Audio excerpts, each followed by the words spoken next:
Good afternoon, or morning, or evening, wherever you happen to be. Let's see who's joining us so far. We have a huge number of people registered this week. I'm really delighted. Thank you all. We're back in the Netherlands again. And far-flung places like McCandless and Monroeville and the wilds of Shadyside. Hello, James. It's good to see so many people, so many familiar faces. Well, I shouldn't say faces, so many familiar names turning up each week. It's very gratifying.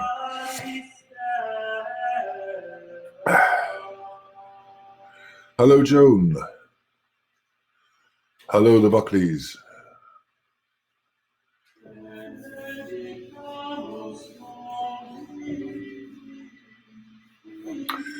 David near Stratford-upon-Avon in the UK. How nice to welcome you.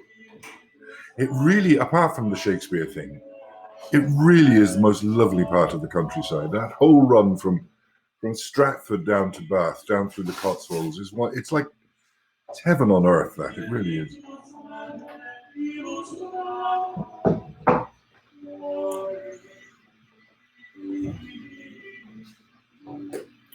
Robert in Florida, expecting a tempest.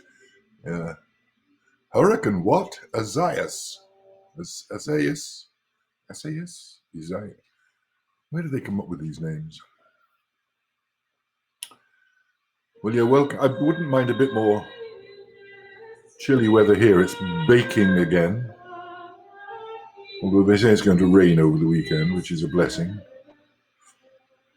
For those of you who don't know, the whole swathe of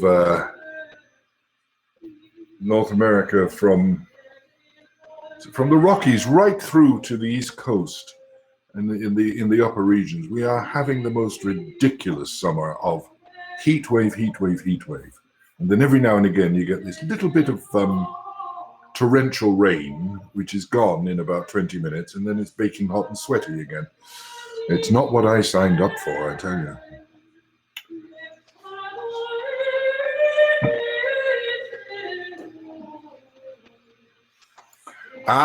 As Isaias, Spanish for Isaiah. Thank you very much.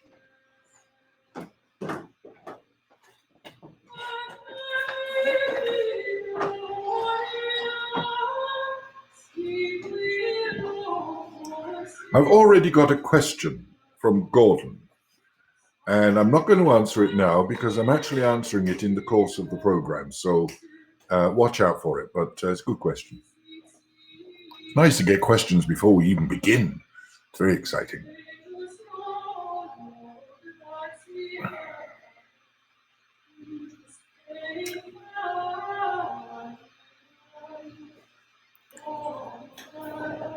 For those of you who are intrigued or interested, if you can hear the music in the background, we always try to do something attached.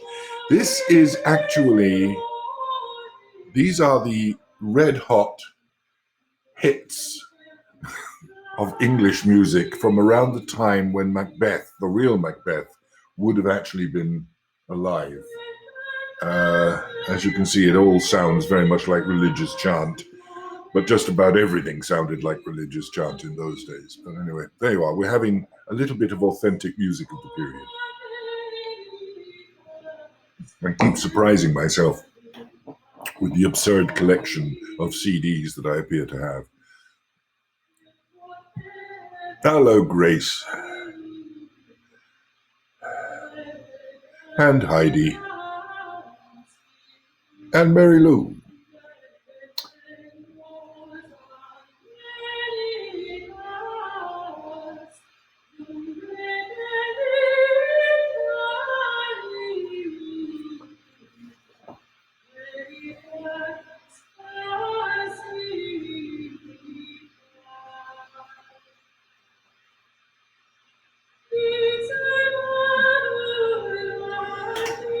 Bernie from Colorado, welcome. If I don't say welcome to everyone, it's because I'd go insane, and anyway, you can read it in the chat column. I'm just being slightly selective, but don't take it personally. And sometimes you see a friend's name and you have to say hi. Like Gail. Hello, Gail. And thank you, Gail. She'll understand.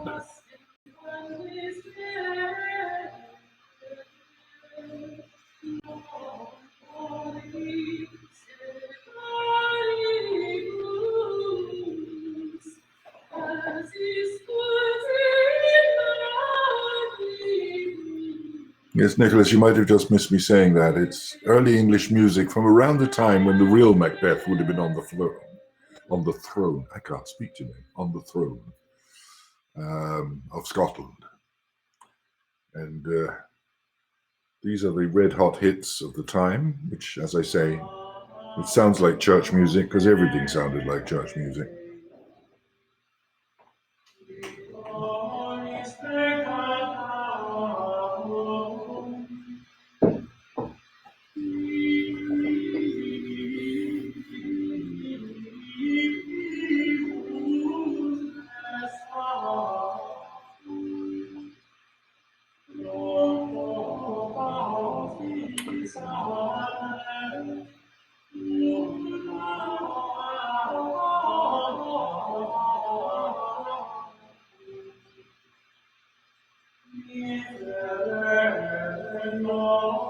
It is rather lovely, isn't it?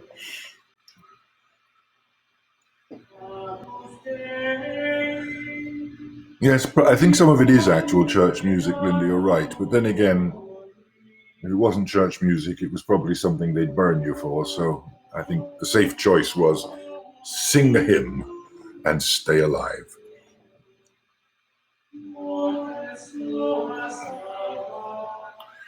Veronica, yes, the July 3rd session, you can see it. It's if you go to our website and you go to Picked Educates, I think you'll find it there.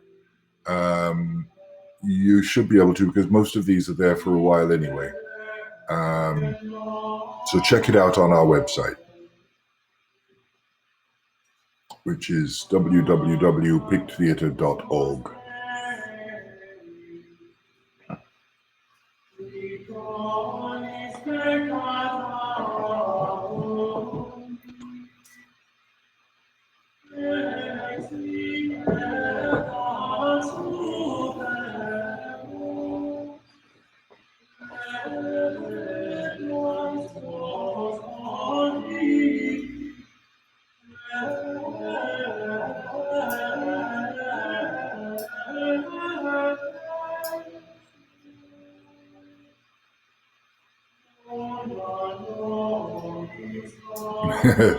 Desert Dry, Scott Township. Yeah, it's desert dry here as well in Regent Square. I tell you, by goodness me, it's a hot summer.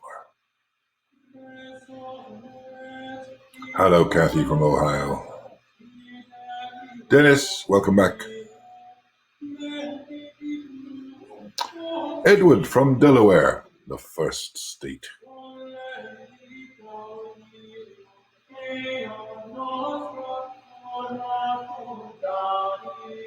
Aha, we're back in Poland again.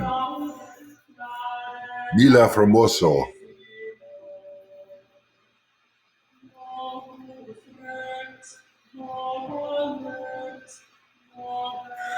Debbie, yes, she did play Lady Macbeth. I saw her play Desdemona to Laurence Olivier's Othello a million years ago. She was a brilliant actress then, still a brilliant actress.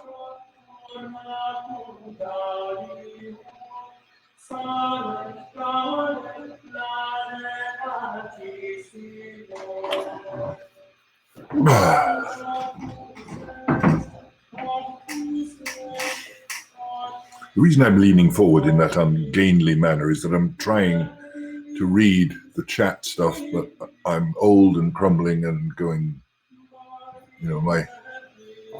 when you get to the point when your arms are too short to read by. I got to that point.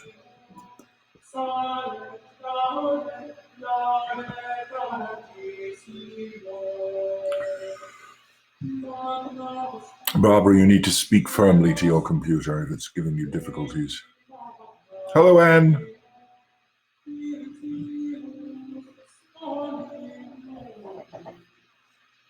Now, let me remind you, if you have some problems hearing, seeing, anything goes odd, before you go crazy, click the reconnect thing just under the screen and see if that does help. We do our best. Technically, we do our best. Anything that you find a little difficult to hear, sorry if that happens. Sometimes it happens. There's not a lot we can do about it.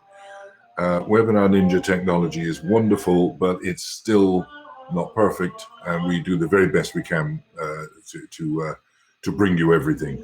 If you can see this on a Google browser, it's so much better. And that's not advertising Google, it just works better that way. And as I say, if you have a problem, your first solution always click the reconnect. We did that last week with me. I had the problem and I clicked reconnect and it seemed to clear up. So there we go. I think we have a huge number of people registered this week. So I'm hoping as many of you as possible are actually tuning in. But as we always say, you'll be able to catch the programs on the replay when you go to the picked website. So I think we're now a little bit after 2 o'clock. In fact, we're nearly 2:05. So let's make a start, shall we? So first of all, I want to, as usual, first of all, I'm going to turn down the music because it's very loud. There we go. Now, I want to express our gratitude to the performers unions. That's Actors Equity Association, American Guild of Musical Artists, American Guild of Variety Artists, and SAG-AFTRA, and through the Theatre Authority, which they're all part of, for their cooperation in permitting the artists to appear on this program. The two artists that we have this week helping me out will be Martin Giles, who will be reading Macbeth, and Shaman McCune, who will be reading Lady Macbeth. And I'm really grateful to the two of them, and they're stalwarts of picked classic theatre, and I'm delighted they are doing this for me. So first of all, we're going to talk about Macbeth, and what we're doing is looking at the anatomy of the play. It's that sort of first analysis that a director and actors should sort of do to say, all right, where's the line? What's the flow of the play? How does the shape of the play work? Now, when you're dealing with Shakespeare, very often you're dealing you're looking at a script that's divided into acts, 5, and scenes. Some of his plays, like Midsummer Night's Dream, has 5 acts, but are only 2 scenes in each act. Some of the plays, like the history plays, are 5 acts, and there are 3,000 scenes in each act. So it's a very mix and gather 'em sort of thing. And by and large, I do believe, and there are different theories and what have you, but I don't know that Shakespeare necessarily was the person who decided which scene and which act and what. I think a lot of this was put together by later editors, particularly the original editors of the folio. But when you're examining the play, what you've got to do is not look at what the acts and scenes are, but look what the rhythms are, what the motions of the play are, what the movements of the play are.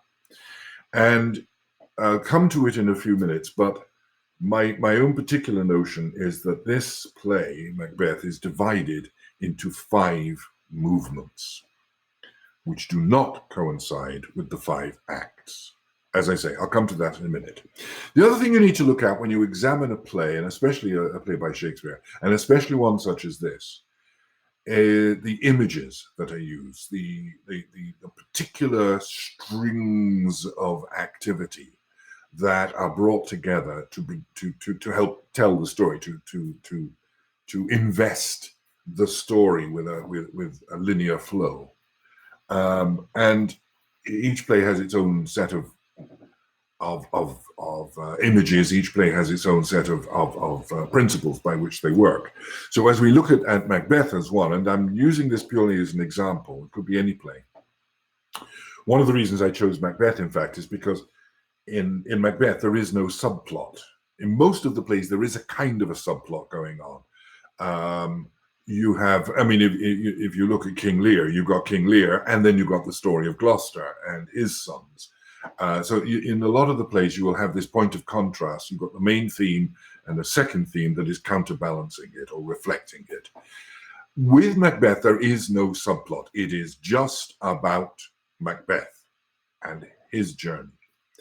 And so it's an easier one to analyze just for the purpose. But every time you start to read a play like this, it's great fun, and it's very satisfying if, as you read it and you start to examine it, you start to put those links together and see those themes developing and find the internal rhythm of the play, which will inevitably break down into a series of movements.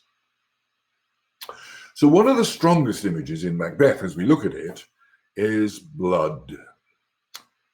In the play Macbeth, the word blood is mentioned, the actual word, 24 times, and bloody 15 times.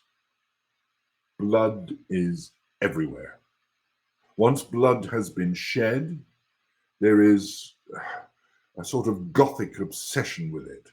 Scotland is awash with it. Macbeth wades in it, and Macbeth and his wife are both haunted by it. And once you've got going in blood, there's no going back. Once you start, to quote Beckett as usual, you must go on. He says himself, "I am in blood, stepped in so far, that should I wade no more, returning were as tedious as to go o'er." In other words, I've classically started, so I'm finished. I'm in this up to my knees in blood. There's no going back. I'll just keep going until I either clear it or drown in it. I think this image of wading through blood, actually, when you think about it, this gushing, this wall of blood that comes at you with this play, it's almost like that moment in The Shining when the blood, the elevator doors open and the blood gushes out of it. That's pure Macbeth. It's glorious, and so many other movies. So much of the horror genre is based on the flowing of blood. All those vampire movies and all that blood. Blood is something that frightens us. We cannot live without it. And once we let it out of ourselves, we are no more. And we are terrified and fascinated by the idea that we can spill it or have it sucked from us. Blood is a huge, because blood is life. And that fascinates us intensely. So Shakespeare literally took blood as his, I think, principal driving theme throughout the play, and all the way through the play. Look for the blood references. They are fascinating. Blood is everywhere. Lady Macbeth might have control over her husband at the start of the play, but she can't control her own mind, which is plagued with bloody images. She can control her husband, but when it gets down to it, she can't control herself. She's images of blood a lot, and of course the famous one is the night walking scene. They call it the sleepwalking scene. I prefer to call it the night walking scene. Washing her hands of invisible blood, and saying at the same time of Duncan, who would have thought the old man to have had so much blood in him.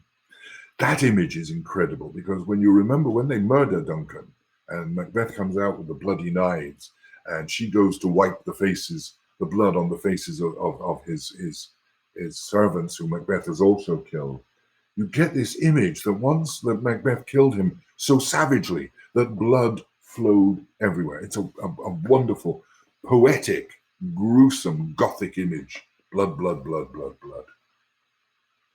And it also has a poignancy to it as well, that blood image. But Macduff, quite late in the play, has this wonderful use of blood imagery when he talks about Scotland. Bleed, bleed, poor country. So that you get that notion of where we're going to lead to in this play, that what we start with a murder most bloody, a murder most foul of a king, will end up as the bleeding of a country as we hit the point of genocide. So these images are really, they're remarkable and precise, and it's one of the most potent in the play. The next I would address is the image of sleep. Sleep, as we know, is one of the essentials for life and one of the essentials for sanity. And I think Shakespeare probably understood that in his time as much as we do now. Without sleep, we go insane. Without sleep deprivation is one of the great tortures. Sleep is Sleep is the most simple of all the necessities that we have. Food, yes. Water, yes. Sleep, yes. If you've got those three things, you can survive. If you take one of them away, slowly you'll either go mad or die or insane. Well, mad and insane, the same thing. I'm sorry. Anyway, so sleep is the next major image in the play. The middle of the night with its bloody and invisible hand. That's the way he describes it, bloody and invisible hand. In the middle of that night, of a night, the Macbeths murder Duncan in his sleep. And thereby, they are taking sleep from him. Ironically, because of that, sleep is also taken from them. As Macbeth hears the words, Macbeth shall sleep no more. Not only has Duncan been murdered in his sleep, but Macbeth has succeeded in murdering sleep itself. Sleep has become not merely a concept, but an actuality. Macbeth does murder sleep, the innocent sleep, sleep that knits up the raveled sleeve of care. I love that. Sleep that knits up the raveled sleeve of care. That as your day, as all the things, all the problems start to unravel, just like a sweater, sleep will let it come back together again. Without that sleep, you stay deeply unraveled. Sleep is a vital commodity. By Act 3 of the play, Macbeth is living in restless ecstasy.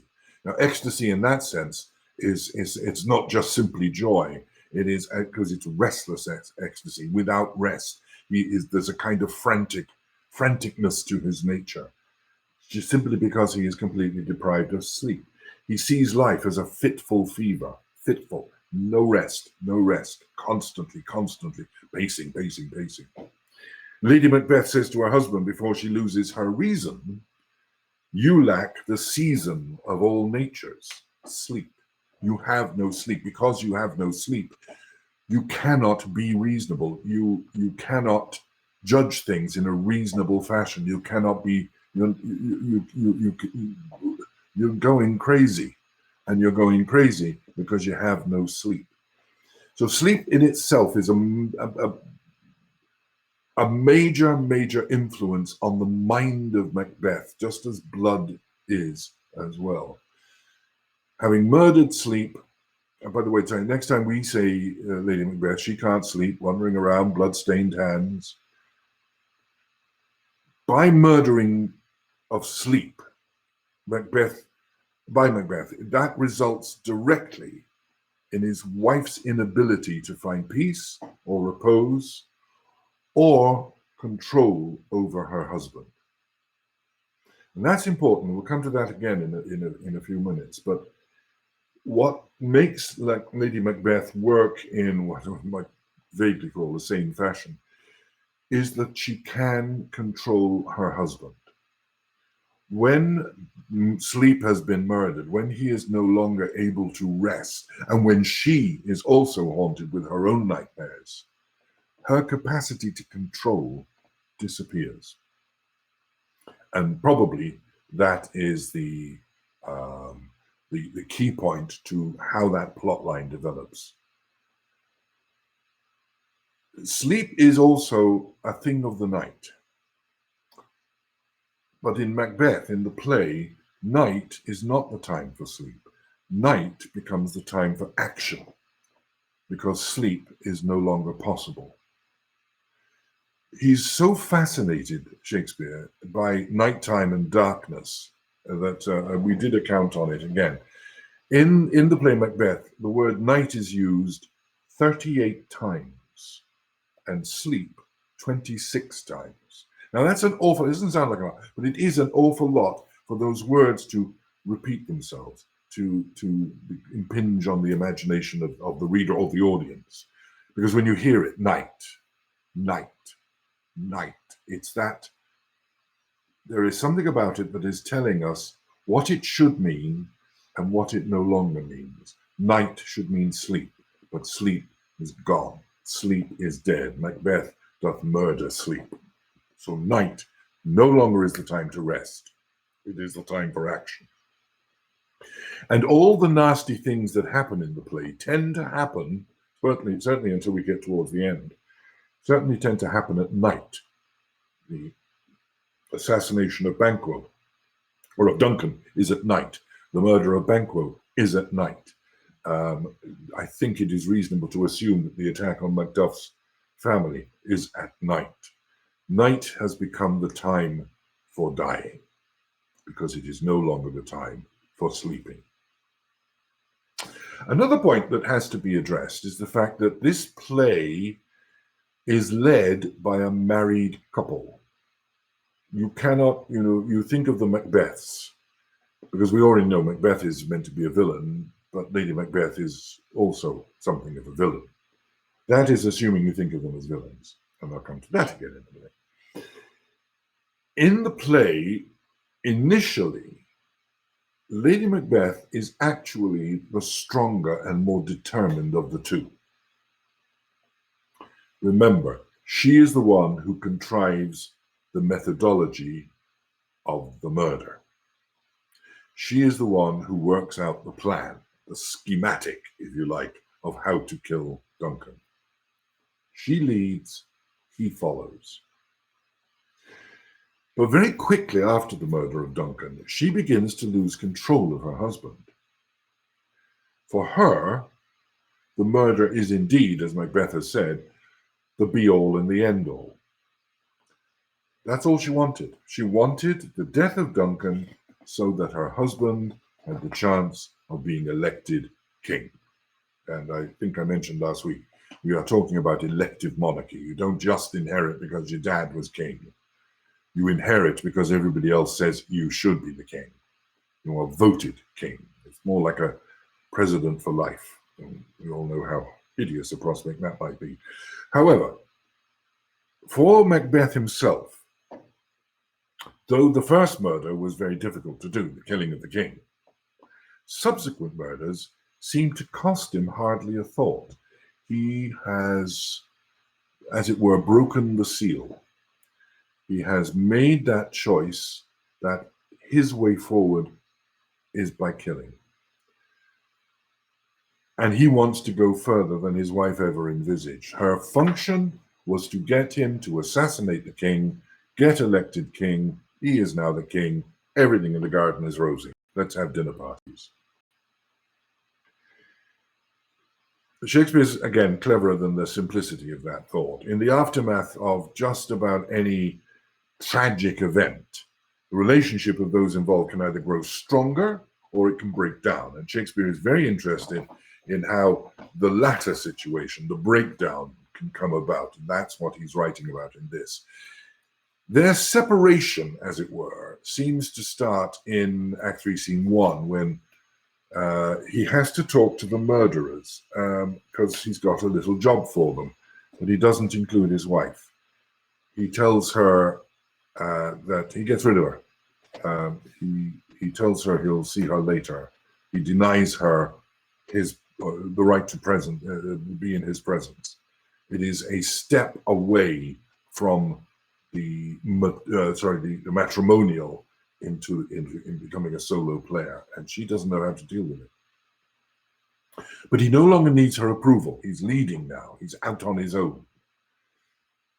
Macbeth is, in this point, obsessed with trying to prevent anybody else's offspring succeeding him as king.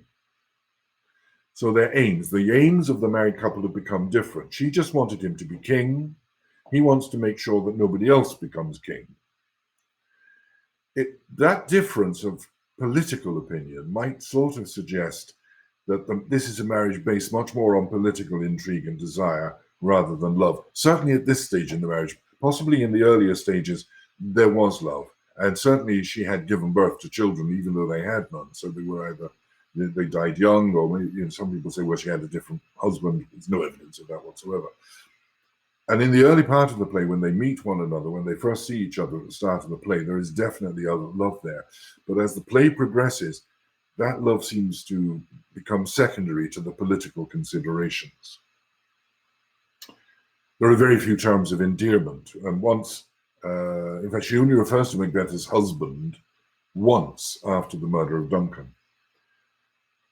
Also, in order to provoke him, it is a point worth mentioning, in order to provoke him into the murder of Duncan, she's constantly jibing at his lack of manhood and Macbeth's lack of manhood and inability, as she sees it, to follow through on his desires. So what she's doing is saying, grow a pair because you haven't got one. And one might suggest that this hurts him to the point when he feels he does have to prove himself. It's that man thing. Once you tell a man he's useless, the first thing he has to do is prove that he's worth something. And especially if you suggest that the uselessness concerns having a pair or not. So the marriage itself is a driving factor. It's an issue. It's a thematic that one must address when you look at the play. Politics. Now, we could do an entire program on the politics of this play. It's the best of Shakespeare's examination of the rise of a totalitarian leader. It's just brilliant on that subject. As he establishes his dictatorship, and that's what it is, his enemies try to destroy it. There is political maneuvers, there's cunning manipulation, all of it. It's all in there. And Macbeth, interestingly, learns very quickly how to win over followers by deceit.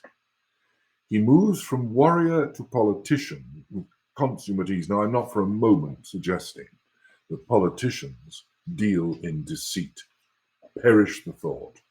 But sometimes it does happen, and Shakespeare is examining this because in the Elizabethan age and the Jacobean age in which he was writing, politics was everywhere, and it was mostly about succession, the line of succession. When Elizabeth died, who was going to sit on the throne?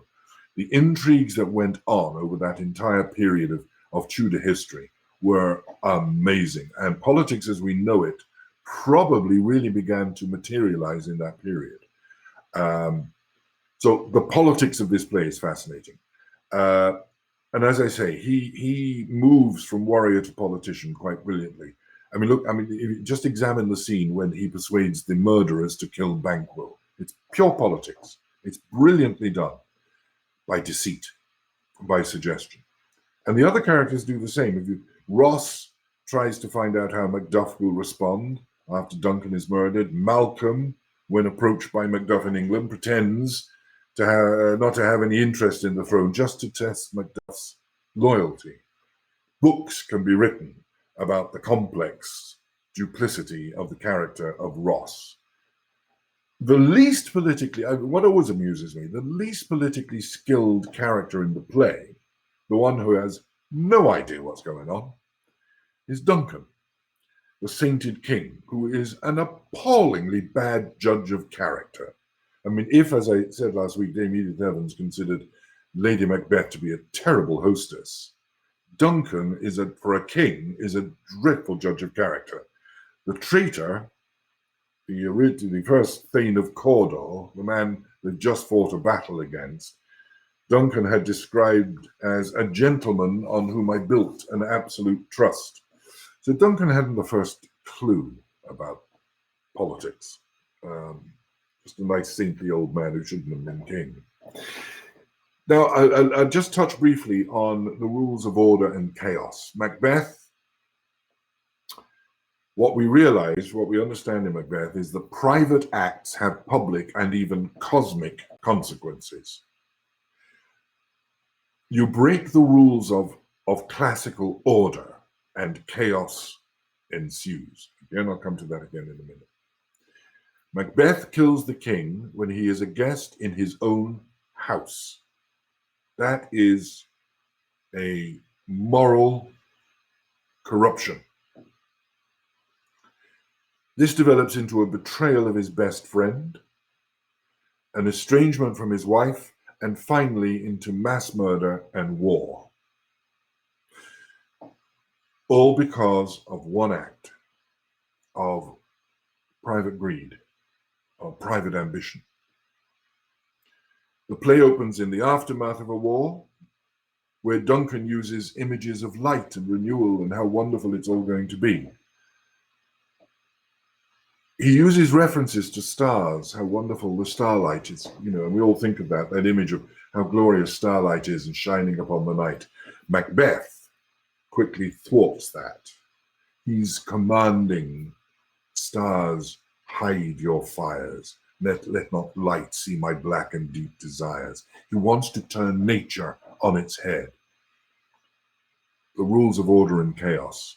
By diminishing the stars, by diminishing the light in the night, you are allowing chaos to occur. That starts a whole progression of images of night and darkness.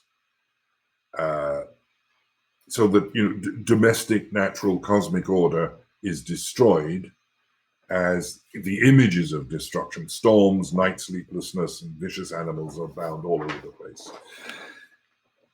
The next major image concerns three people. And the first question that is asked by one of them, when shall we three meet again? Next to Macbeth himself and his much hated wife, the characters probably that define the play most are the witches.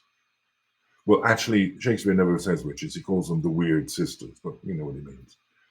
Shakespeare defines them as black and midnight hags. Now, again, go back to that thought about stars, hide your fires. Black and midnight. Darkness, no light whatsoever. The audience that Shakespeare was writing for, we must remember, witches were very much a reality. When King James I was on the throne, old women with beards and warts and pet cats were being hanged and drowned for witchcraft with a frightening regularity. And the appearance on stage of such creatures as witches would have been accepted with complete respect and probably with fear by the audience. Shakespeare's knowledge of the form of theatre, however, was deeper than that of his audience. What he was following with the witches were the rules of theatre laid down 2,000 years earlier by the Greeks. His creation, Macbeth, lived as any Greek tragic hero might, a hero with a fatal flaw, and his was ambition.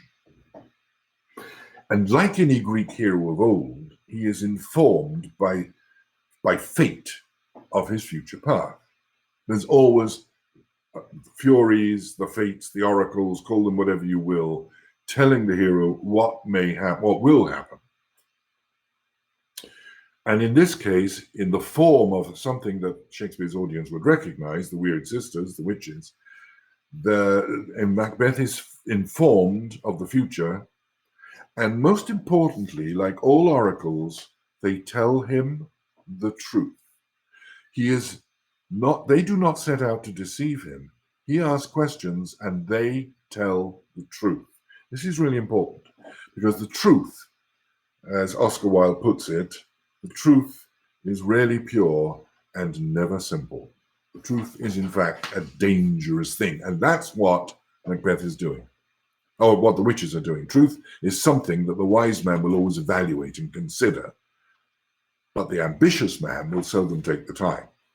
The witches commence on the destruction of Macbeth by telling him what he wants to hear. They foretell to him what will happen. He is Thane of Glamis, he will be Thane of Cawdor, and he will be king. But he doesn't really listen.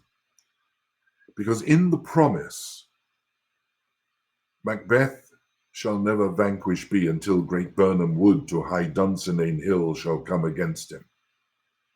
Macbeth shall never vanquish be until great Birnam wood to high Dunsinane hill shall come against him. This is not a guarantee of survival, which is what Macbeth thinks he is. It's merely a timetable telling him when his destruction is due. It doesn't say you won't be vanquished. It says you will be vanquished when the following conditions are met. He doesn't listen. Men, I must confess, seldom do listen when the fates take a hand. It's our nature to consider only our own security and safety. And as Hecate says, security is mortal's chiefest enemy. So as I say, Macbeth's private acts have cosmic consequences. Civilization, I've said this before, I may say it again, Civilization is nature's way of putting order into the natural chaos of things. When regicide occurs, the natural order is broken and chaos ensues. This is a truth played out actually in several of Shakespeare's plays, but the most accurately and the most precisely in Macbeth and Julius Caesar. When you kill the king, chaos ensues. And in Macbeth, the line of descent into despotism, it's that line of descent that denotes the chaos. The play, therefore, as I said before, falls into 5 segments. It doesn't actually follow the acts and the scenes. And as I said earlier, the acts and scenes were probably delineated by later editors. But if you think of the play as a piece of music, it falls into 5 movements. But first, before the movements even begin, there is a kind of an overture, because Shakespeare wants us to get a clear description of who Macbeth is. And he does it in The Bleeding Sergeant, after the battle. All's too weak for brave Macbeth, well he deserves that name. Brave Macbeth, well he deserves that name. Disdaining fortune with his brandished steel, which smoked of bloody execution, carved out his passage till he faced the slave, that's the enemy, which ne'er shook hands nor bade farewell to him till he unseamed him from the nave to the chaps and fixed his head upon our battlements. In other words, Macbeth is described as superhero Macbeth. We've got a picture of him. Then the 5 movements begin. These are the first movement. First movement is the prophecy, and it runs from Act 1, Scene 1 to Act 1, Scene 4. Here, Macbeth and Banquo are not only told the future as it will affect them, but given instant proof of that by granting Macbeth the title of Thane of Cawdor within moments of it being prophesied. Great trick. This enkindles Macbeth's ambition, but not yet his determination to act. It's teasing him. The very idea of his own ambition seems to frighten him. Here we have Martin Giles, who's going to read Macbeth.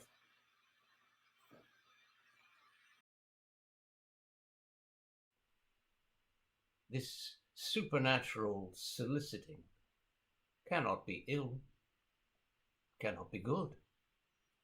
If ill, why hath it given me earnest of success, commencing in a truth I am Thane of Cawdor? If good, why do I yield to that suggestion, whose horrid image doth unfix my hair, and make my seated heart knock at my ribs against the use of nature? Present fears are less than horrible imaginings. My thought, whose murder yet is but fantastical, shakes so my single state of man that function is smothered in surmise, and nothing is but what is not.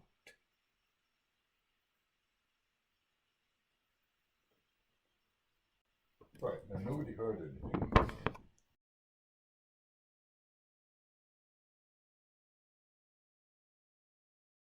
Now, yeah, it's a great idea. No, I can't do it. I was so tempted. No, it's just a bad thing to do. No, why am I even thinking this? It's a very human reaction. But the next thing that occurs, because to remember what the witches have foretold him is going to happen. It is the truth. And he hears from Duncan's own mouth a request that his own son, Malcolm, should be next in line to the throne by granting him the title of the Prince of Cumberland. Macbeth's ambition seems to gain confidence with the fact that fate is sort of pushing it at him. Fate is saying, you're going to have to do something about this if you do want it to happen. Let's hear Macbeth again.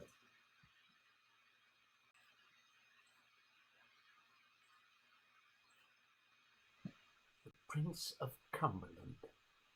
That is a step on which I must fall down, or else o'erleap, for in my way it lies. Stars, hide your fires. Let not light see my black and deep desires. The eye wink at the hand, yet let that be which the eye fears when it is done to see.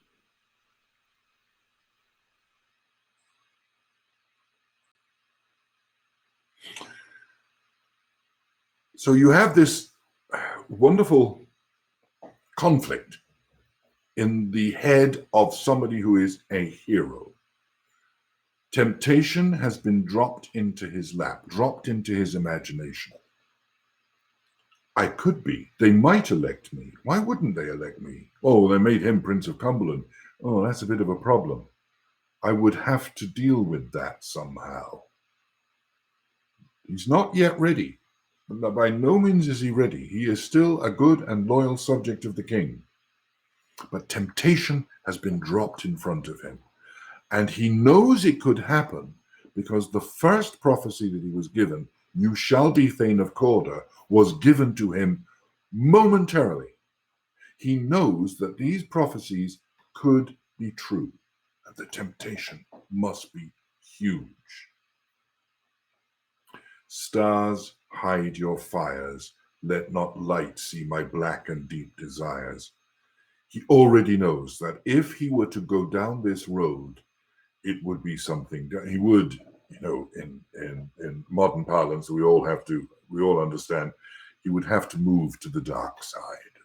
I wonder where they got that idea from. Anyway, so now we have it. The prophecy, that's the first movement of the play.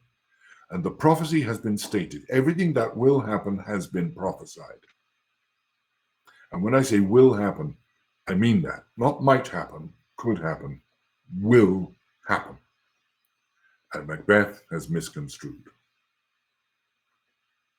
So the second movement I call the murder.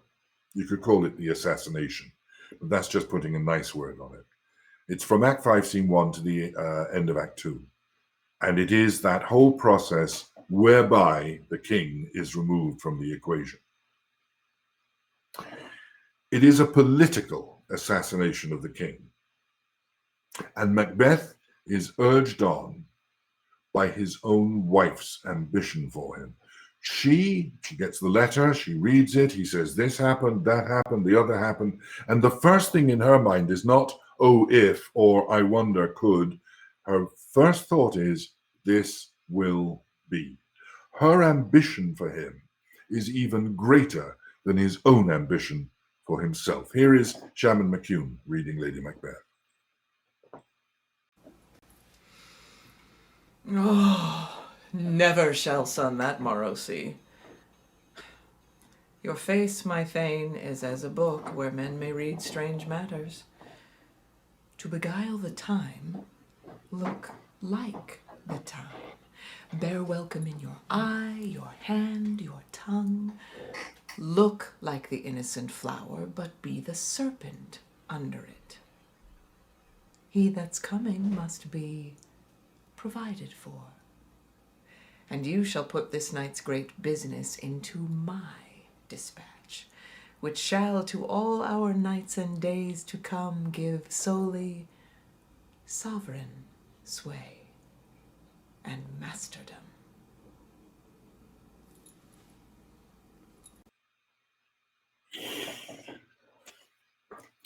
She's a clever lady, is Lady Macbeth. She knows how to talk to him. She knows the kind of imagery that will affect from him, and she gives him that kind of confidence of, don't worry, I've got this.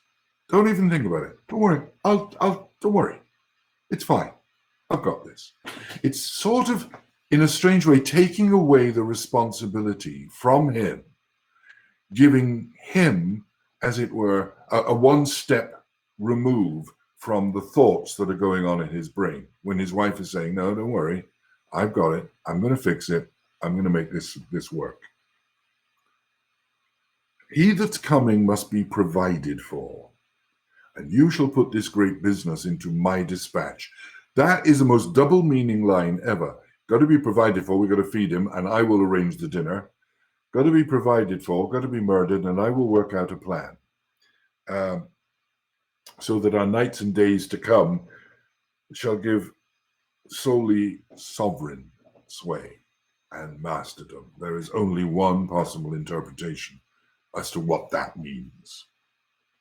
But he's still not quite ready for the deed. He's still not, in his mind, he hasn't gone far enough to say, I can do this. He still has a sense of guilt, of shame, of responsibility, of duty.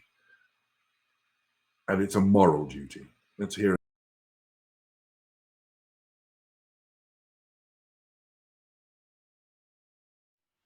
He's here in double trust.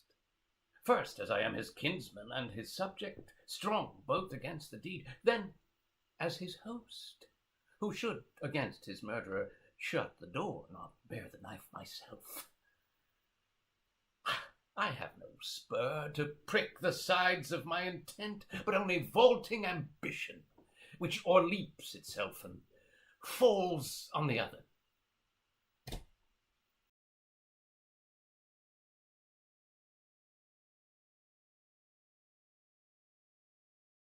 Needs more persuasion. You see, it's not just a simple, I'm going to be king, I'm going to kill the king, I am king. It's not that easy. Shakespeare would never be that unsubtle. Shakespeare is leading you up to it. It is musical. It is a brilliant act of persuasion on the part of one person against another.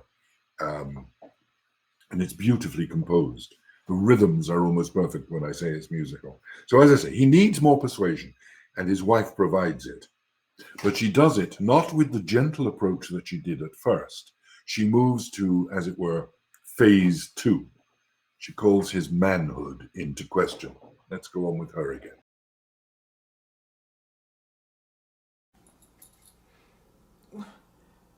Was the hope drunk wherein you dressed yourself? Hath it slept since, and wakes it now to look so green and pale at what it did so freely?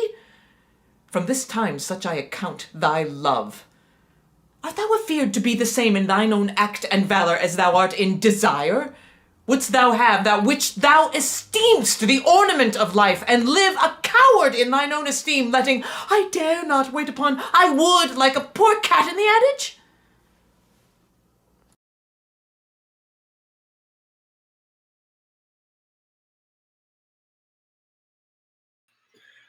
She really does. She uses, having tried sort of persuasion and gentle persuasion, and if you love me, you'll do it. She does question whether he has a pair and tells him to get that. It's a beautiful speech because he has no answer to it. She is challenging his manhood, and he is a warrior. He can't help himself. So he takes the inevitable step of anyone wishing to seize power in a coup. He assassinates his predecessor. Now, it's a pragmatic act. It's not, he doesn't hate Duncan. He kills him simply to get the crown. In the sort of mafia sense, it's just business.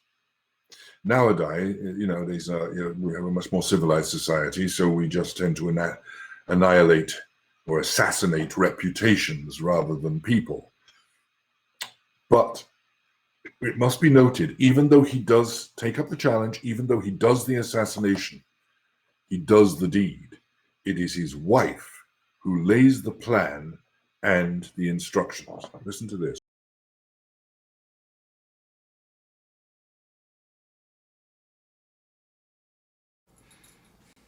We fail.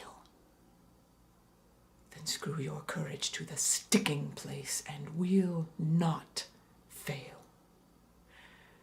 When Duncan is asleep, whereto the rather shall his day's hard journey soundly invite him, his 2 chamberlains will I with wine and wassail so convince, that memory, the warder of the brain, shall be a fume, and the receipt of reason a limbeck only. When in swinish sleep their drenched natures lie as in a death, what cannot you and I do upon the unguarded Duncan? No, perform, not do.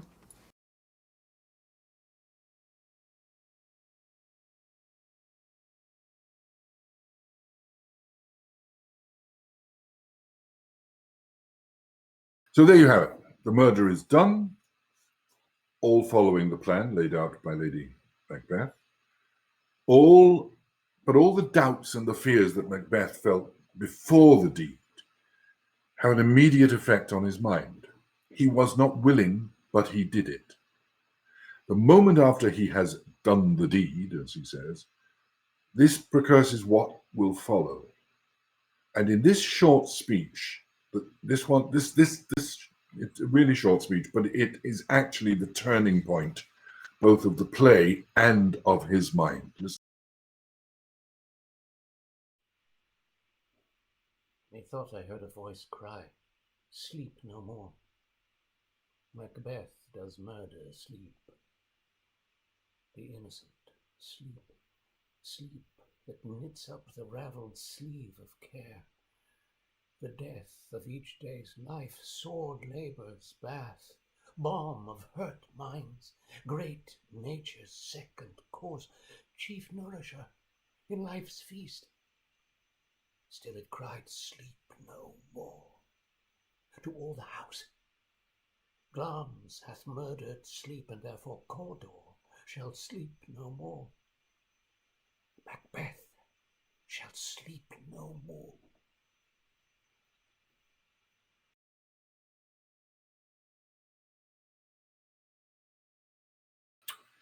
Sleep no more, as I said earlier. It is not just Duncan that he has murdered. He's murdered his own tranquility of mind. He's murdered his own firm feet on the ground. He's murdered the settlement upon which he walks. And for her, the same has occurred. It takes longer for her, but everything that was sure in the world, ordered, has suddenly crumbled, and chaos ensues. That's one of the great fundamental rules. When you take away order, you are left with chaos. And so we go to the third movement of the play, and I call this the betrayal. And it works because, and I mean, it doesn't just work theatrically, but it works in terms of life, in that Macbeth has crossed the Rubicon, bringing Julius Caesar. He has gone over the border into a territory that he never knew he could, but he has. He has killed somebody for the sake of power. He kills people in battle because he's a soldier. That's what a soldier does, to defend the nation, to defend the king. But this time he's done it for himself, and that's a step too far. That is, as I say, crossing the Rubicon. There's no going back from that. You've done it. And they've succeeded. Macbeth is now king. Macbeth goes to school and is elected king. Malcolm and his brother Donalbain have run away. Everybody thinks they did the killing.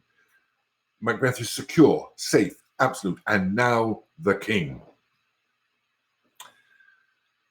He got everything he wanted, and she's got everything she wanted. She's now the queen. Her husband is the king, and a much better king, as far as she's concerned, than Duncan would ever be, because Macbeth is a warrior.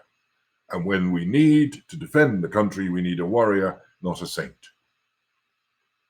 But there's something that aggravates Macbeth, because when he heard the prophecy, and the prophecy has been proven true, what the witches foretold has happened. You are Thane of Glamis, you will be Thane of Cawdor, you will be king, and here he is king.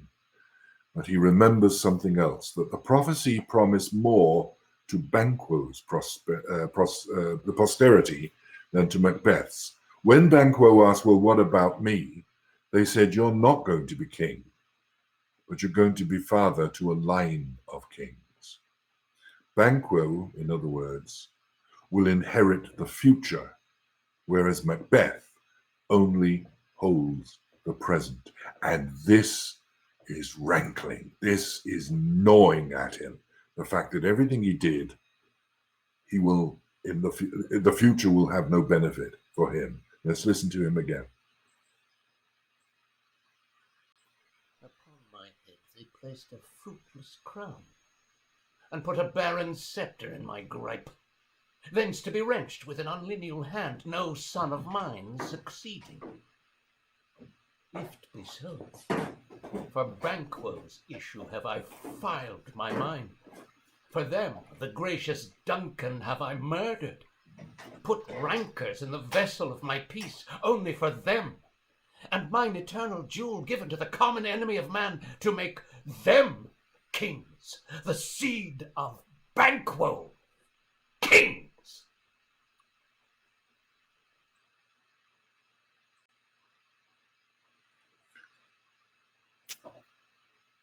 It's the ultimate frustration for him. You go to all that trouble. You risk your very soul for the thing you most desire, and then somebody else's progeny for generations to come will benefit from it. You have done it not for you, but for them. And that rankles so deeply, that burns so deeply, that there is only one solution to it. Banquo must go.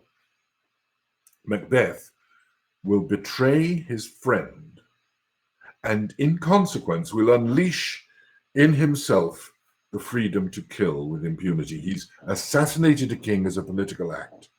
He is now going to kill his friend Banquo as a purely selfish act. Now he can rationalize it and say, well, I've done all this and I don't want Banquo's, I want my line to inherit. He hasn't got a line. She has no children is one of the things Macduff says about him, about her. But he's got to be the winner.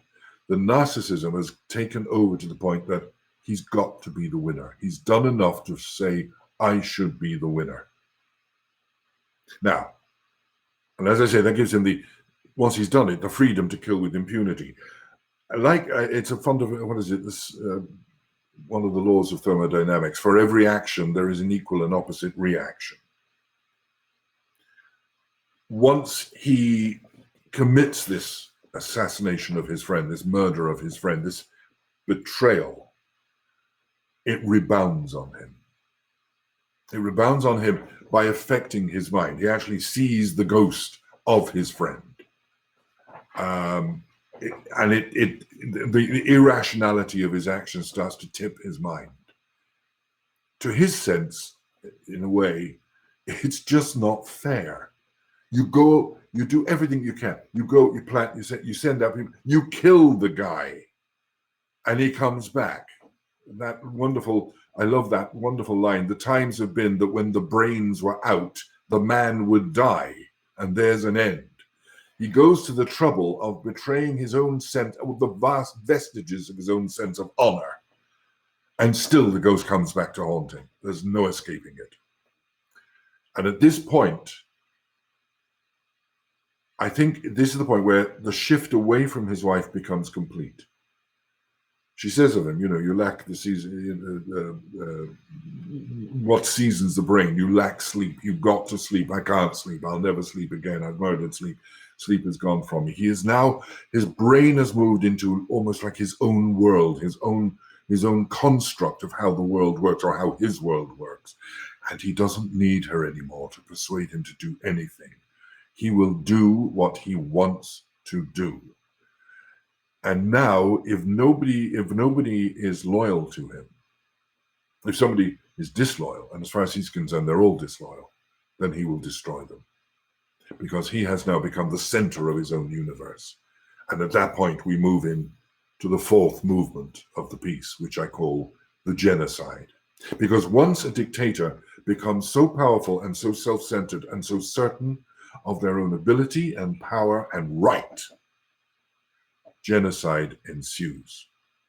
And this has happened time and time again.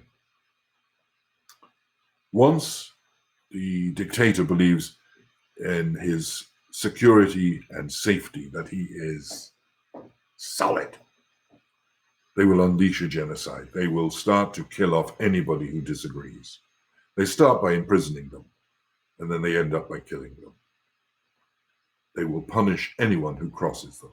Wives, children, even servants are all legitimate targets for Macbeth. Listen to From this moment, the very firstlings of my heart shall be the firstlings of my hand. And even now, to crown my thoughts with axe, be it thought and done.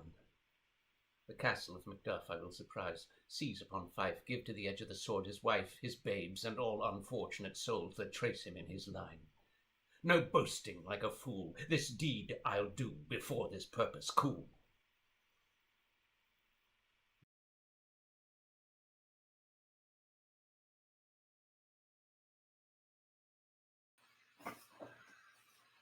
he sort of becomes a mass murderer by proxy, cares nothing for his victims. Macduff was another friend, but because Macduff has proved disloyal to Macbeth, just in the way that Macbeth was disloyal to Duncan, Macbeth kills not only Macduff's wife and children, all his servants, the animals on his estates, everything.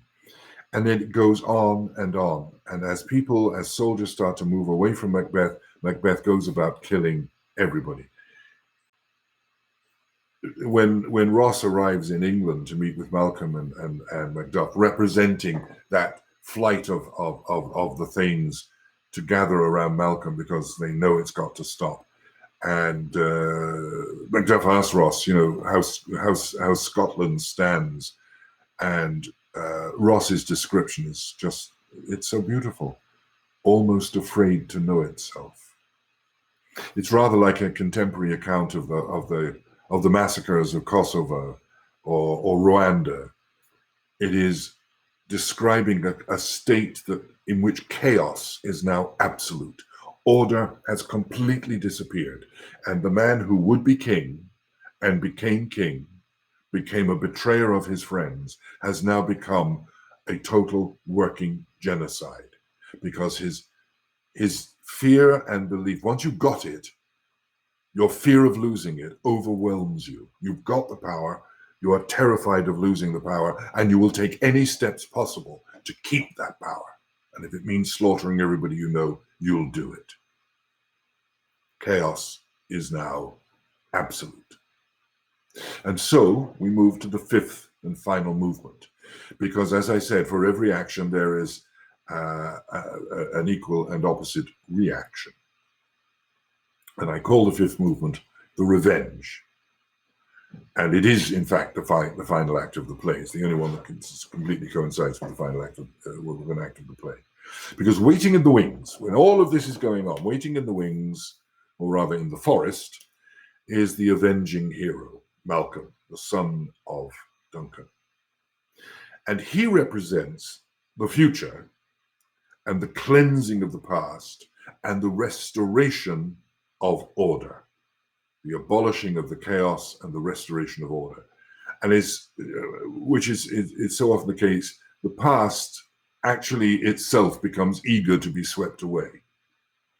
If Macbeth is the past, he actually has reached the point when he doesn't want it anymore. Everything that he wanted as tyrant, power, praise, glory, all of those things have been denied him. Yes, he had power, and people praised him, and yes, there was glory, but they weren't real. They were imaginary. They were a dream. Tyrants want to be loved.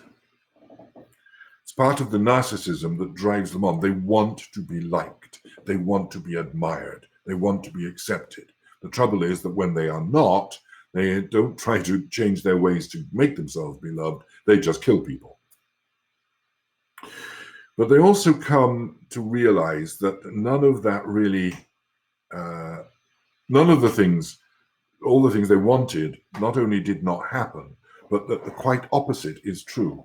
They are not loved, they are hated. And that realization must have a deeply arresting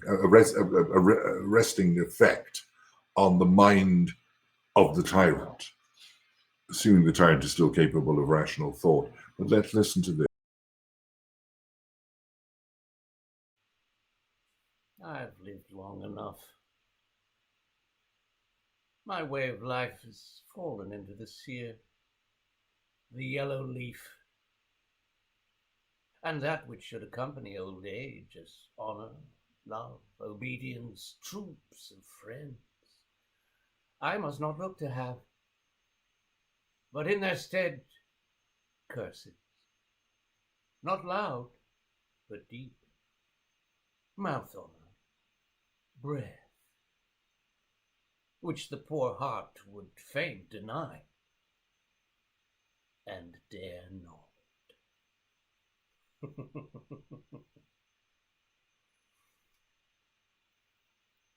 Oh, yes, you should have.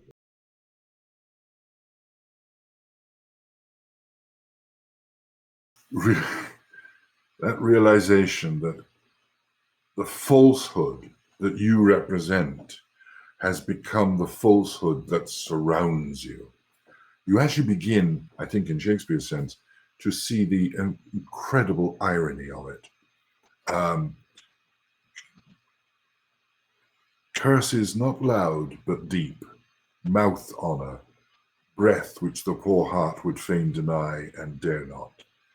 You begin to see the appalling irony that everybody around you is lying to you just to make you happy, just to make you feel secure, but you're not. Now, you could, at that point, you could just have Malcolm turn up and there's a big fight and Macbeth is destroyed, but Shakespeare's cleverer than that. And it's quite remarkable in the way that Shakespeare does not leave us with a simple villain getting his just deserts, because Macbeth is not a simple villain. He is a classic case of a man who had a fatal flaw, ambition. And he is a man who has realized where that ambition has brought him. He has discovered, if you want, the capacity to look back through his journey and say to himself, not how the hell did I get here, but I know how I got here, and it's terrible. Shakespeare allows, in that sense, Macbeth to rediscover his heroic origins. He doesn't die a coward's death. Once he realizes the truth of his situation, the truth of his falsehoods, the truth of what he considered the falsehoods of the witches, but that weren't falsehoods, that they were accurate prophecy, and sees the irony, the absurdity of that wonderful line, the equivocation of the fiend that lies like truth. Fear not till Burnham wood come to Dunsinane, and now a wood comes towards Dunsinane. Suddenly he sees just how wrong he was, how misguided he was, and how he misled himself. Nobody misled him. His truth was in front of him, and he refused to see it. But he doesn't die a coward's death. At that moment, his next cry is and out. Now, in the medieval and Elizabethan sense, that is simply saying, take up your swords, ride out of the castle and face the enemy. That's the brave thing to do. You could just hide behind the walls, which he'd said earlier on. Throw out our banners on the outer walls. We'll stand the siege. But now he is saying, no, to hell with that. Get on your horse, take up your sword, ride out and face the enemy. That is not the cry of a coward. That is the cry of a hero. So he chooses to die like a warrior, just as he was at the start of the tale, because he now knows that what the witches said will always be true. No man of woman born can harm Macbeth. But he knows that therefore there must be somebody out there. And he's slaughtering people. You can't kill me, you were born of a woman. You can't kill me, you were born of a woman, until Macduff suddenly stops him and says, I wasn't. I was from my mother's womb untimely ripped. Caesarion, another link to Julius Caesar. He realizes in that moment, there is his death facing him. And again, we see the hero. The hero comes back. all the things he's done, all the things the terrible life that he has inflicted on his country. He does not redeem himself, but he does die a hero's death. He does not run away. And here's the speech that does it. I will not yield. To kiss the ground before young Malcolm's feet, and to be baited with the rabble's curse. Though Burnham would be come to Dunsinane, and thou opposed, being of no woman born, yet I will try the last. Before my body I throw my warlike shield. Lay on Macbeth, and damned be him that first cries, hold, enough.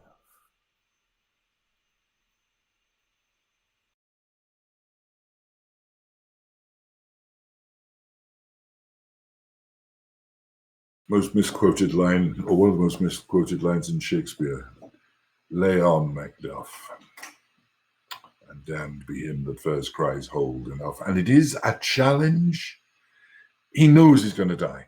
He knows it, because the prophecies are absolute and inevitable and proven to be true over and over again. And he could turn, but he will not do it. He'll fight to the last, knowing he's going to die. And that is heroic. And as always, the new order will come in, sweep away the old. Civilization returns. The natural order of things is again in place. And that's the way it will remain until the next despot comes along. Because waiting in the wings, there are always those fates, those furies, those witches, waiting to tell somebody, you're going to be king. The way it works. Now, I think that is, well, there's my analysis of how you look at the construct of the play. And if you think of it musically, if you think of it in terms of movements rather than just acts and scenes tend to get in the way. And one of the things that sort of annoy us when we're reading the play, don't think of it that way. Look at the shape. Follow the movement of the play. Follow the way themes develop. Somebody had put up there on the notes, it's rather similar to our current political situation. It is similar to every political situation from time immemorial. There will always be those who wish. Now, we look upon Macbeth as a despot and, he assassinates the king, becomes the king. But this happens over and over again. There is political assassination. There is economic assassination. This happens all the time. It is what we might describe as human nature. And if it weren't so, it wouldn't be. A very funny way of putting it. But as I say, civilization is nature's way of putting order into the natural chaos of things. The world is chaotic. Life is chaotic. What we try to do is put order onto it. So by putting order onto it, we create laws, we create social awareness, we write constitutions, we pass bills of rights and do all sorts of things to put an order onto the natural chaos of things. Along may come somebody who'll say, screw that, I'm going to do it my way. And then you get chaos. And then that chaos will ride until people cannot take it anymore, and they will rise up, and a new hero will come along who will bring civilization back and put order on things. And this is the unfortunate cycle of humanity. And it's the unfortunate cycle of nature.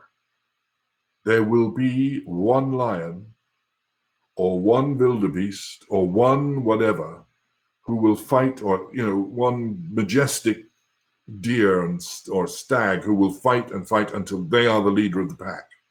And they will remain the leader of the pack until somebody comes along and starts to fight, and chaos will ensue, and then a new leader will emerge and bring back order. It's the way life works, the way nature works. And that's what's so beautiful about Shakespeare, because he understands that. And because of that, these plays are, 90% of these plays are amazing and brilliant and demonstrate how human nature works. So, in answer to your question, Gordon, do the witches just know the future, or do they create the future? They know the future. And in this sense, not knowing the future because they have a crystal ball. They know the future because they know that mankind, humanity, will behave in certain ways. That if you take the right person under the right circumstances and give them the right information, they will behave in a predictable fashion. If it were Banquo that they said, you'll be the next king, it probably wouldn't have happened, because Banquo's nature was not to do that. He might have been tempted, but he wouldn't do it. But Macbeth's nature was, because Macbeth had greater ambition. Macbeth wasn't satisfied with fighting a battle. He had to single-handedly hack, remember that very first overture, hack his way through the entire enemy camp until he reached MacDonald and then unseened him from the nave to the chaps, just literally chopped him in two, proving himself as the superhero Macbeth. The superhero Macbeth has overwhelming ambition. He wants to be the main man. Now, you tell that main man, well, if you follow, if as push comes to shove, you are going to be king, then whenever the circumstance to become king will come along, he will take it. The fact that his wife helped him is another matter. So I'm not saying they know the future. What they know is how the human psyche works, which is a different thing. A couple of other things coming. Could Lady Macbeth's attack on his manhood have a double meaning to sexual dysfunction? Yes, it could. There is that logic that, as you know, she's saying, you can't give me children, give me the throne. If you were a man, you would do this. If you were a man, you would prove it to me by doing this at least. So there is that possible supposition that he is, shall we say, less able in the bed than on the battlefield. It's not certain. There's no absolute evidence of that, but it's a perfectly reasonable supposition. And remember, my usual dictum, everything I tell you may be wrong. Work it out for yourself.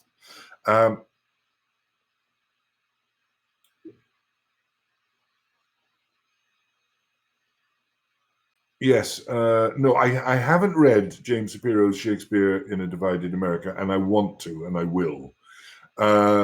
Macbeth was Lincoln's favorite play, dwelled on how Shakespeare captured the guilt of the tortured perpetrators. Yeah, guilt. I didn't use the word guilt throughout all of this. Well, I might have mentioned it, but I didn't use it as a major driving force because I wanted to use the forces that drove the play forward rather than held it back.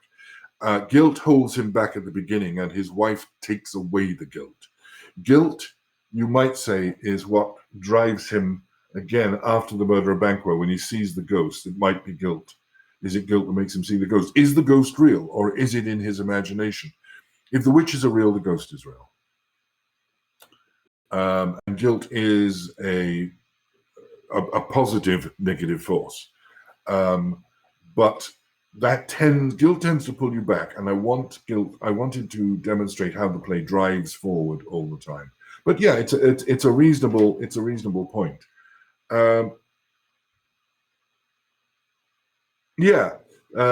yes, the Weird Sisters do reveal the truth. Aren't they also having fun with him, knowing passion blinds his reason? Yes, I think that's what I was just saying, that it's not so much that they're having fun with him, but they are laying the groundwork for what will be. They are saying this is going to happen. You might as well, and being the fates, being the influences, I mean, and that notion in certainly Elizabethan times that the fault does lie in our stars, that there is an inevitability, that it's all part of God's plan, or whatever way you want to look at it, so that their responsibility is to predict the future. Their capacity to predict the future, I think, is in their capacity to understand human nature. I don't think they're having fun with him. I think they are fulfilling their function as part of the way the world works. And we all do that. And nowadays we call them political pundits or Fox News or whatever. Because that's what's happening all the time. You have journalists or analysts or professors of political science coming on saying, well, I think this is going to happen. Well, that's what the witches are doing, except they're better at it. I think we could do with a few of them now. But anyway, so that's it. Have I got anything else up there? On the subject of blood, bloodletting, bad humans, you understand? Yes, blood was, I mean, blood to the Elizabethan was the life force. Also remember that it was in the time of Shakespeare, when Shakespeare was alive, that Harvey, was it William Harvey, discovered the notion of the circulation of the blood. They actually thought up to that the blood sort of sat there in your veins. But then Harvey, I think it was, who worked out that the heart pumping of the heart actually pumped the blood around the body. So there was a fascination with blood and the new science of blood and bloodletting and all of those things.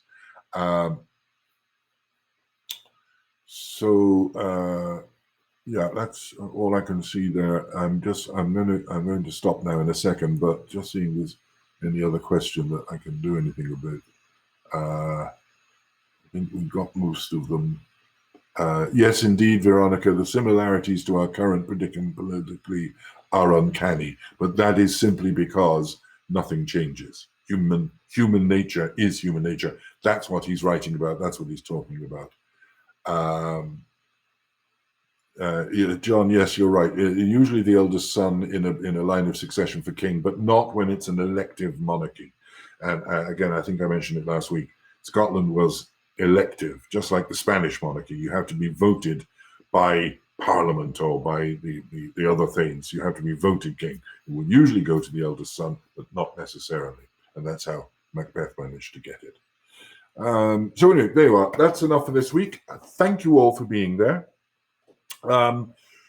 Stay online for a couple of minutes. We'll have our usual ending credits, but there's a little something. We've got a trailer for a film about this very place. My colleagues and friends at Actors On have a new program coming out, and there's a trailer for it after we finish. So do watch it. It's about Macbeth, and you may see some familiar faces. Naming no names. In the meantime, let's see you all here again next week. We have an exciting August coming up. There's a clue in that. August is coming up this month, next month. So, and always, I do ask you, in all humbleness, please send us a few dollars. We're working very hard. We hope that by September we will be starting to broadcast some radio drama. We have plans for the new year. Nobody knows when we're back on stage again, but we're not letting go. We have got plans. We've got live streaming plans. All of that will be coming to you as an announcement in a few weeks' time. In the meantime, please, please, please donate what you can. Go to the website, press the big red button, use the donate button, whatever way you can. Every dollar does count, and we need every dollar that we can get. I know that many of you donate regularly, and I appreciate it. And as I say, I'm not looking for huge sums of money, but regular sums of money. And that means so much to us and helps us to continue to serve you as Picked Classic Theatre. In the meantime, see you next week.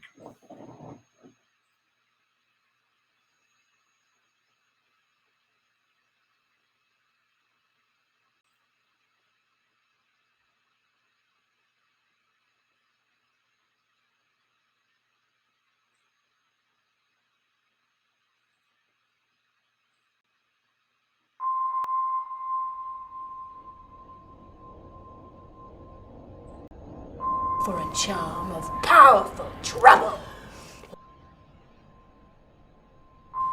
From this time such I account thy love. Art thou afraid? And all our yesterdays have lighted fools the way to dusty death.